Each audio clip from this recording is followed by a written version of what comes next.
Well, ditto to Charles. I was asked to come to talk about going forward, and I thought about 25 years from now, where would I be? And I don't even buy green bananas anymore.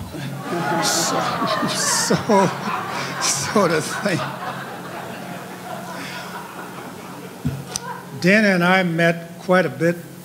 Gee, it must have been nearly 30 years ago. We had been, I grew up on Hilton Head Island, the premier golf and tennis capital of the world. Grew up there when there was no bridge, and we always advocated a rural community saving the environment. And then, about 20 years after all that, we began to ask, where's our density? We want more density too. About that same time, Dana called, and he and another man in Wadmalaw Island asked me to come and tell our Hilton Head story to the Wadmalaw people, because they were about to do a comprehensive land use plan that they want to preserve their ruralness. And my little boy and I went to Dana, and Virginia made one of the greatest meals I've ever tasted.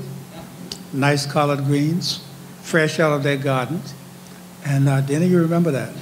And we chatted and had dinner, and then we went to this meeting and talked about the history of our struggle on Hilton Head, and before you know it, later on they had one of the best comprehensive land use plan that kept Wadmalaw rural and still is rural. And so our example of what not to do on Hilton Head was beneficial to the Wadmalaw people and Dana Beach. Later on, Dana, I think, organized the Conservation League, and I was one of the founding members. And there's been a great relationship between us ever since that night of collard greens and cornbread. But that also points out to how important the land was, because we grew up on Hilton Head doing collard greens and sweet potatoes and watermelon, and nobody would believe that now. Fish nets, knitting, and going into the creeks and the bateaus and catching shrimp. And when I grew up, we would go on the early morning tide and catch a mess of shrimp, and Mom would have the grits ready when we came back. When I grew up, shrimp and grits was a poor man's breakfast, a poor person's breakfast. And I paid $22 for it downstairs last night. But that's the kind of history that this Lowcountry has. And it has a culture here embedded in the environment. The Gullah corridor, the Gullah culture is probably one of the most visible examples of how people lived off the land and off the waterways, in our case, for over a century. And you can look at that example, ranging from religion and the use of the land, and how we buried our loved ones near the waterfront because of our belief that spirit would move back across the water to Africa. And now it's sitting right in the way of condos.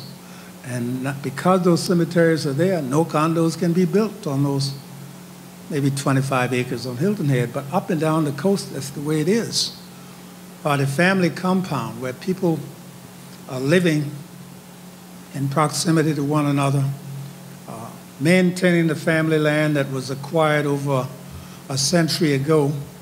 And because of Dana Beach and the leagues and our working together, at least on one island, St. Helena, we have a cultural conservation district where we will not have high density.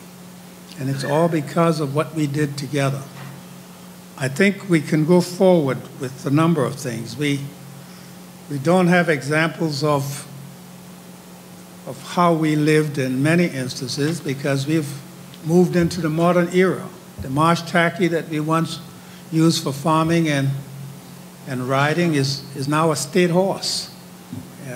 Won the competition with the mule. And So now the legislature has named it as a relic.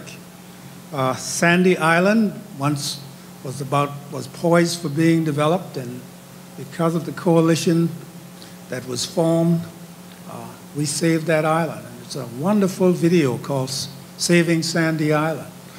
Thanks to Conservation League and the other coalition members, we were able to point out not that Gullah people lived there, because that would have been not recognized as anything important at the time, but we pointed out the red-cockaded woodpecker. And so they said, we've got to save the woodpecker. And as a result, we saved a couple hundred families on Sandy Island who are attached to the land. And so our past relationship, the families, the Gullah Geechee people and the land, the effort of the Conservation League and environmentalists going forward and what we can save is a wonderful example. And that's why I think this audience next year or 25 years from now is going to look different, because we will have educated through the Gullah Geechee corridor that was formed in 2006 to look at how we can preserve this culture that's so tied to the land. I think that coalition, that partnership between the Gullah Geechee corridor and this Coastal Conservation League will have a big effect on how we go forward for the next 25 years. And those examples that I gave, I hope, will be helpful. Thank you.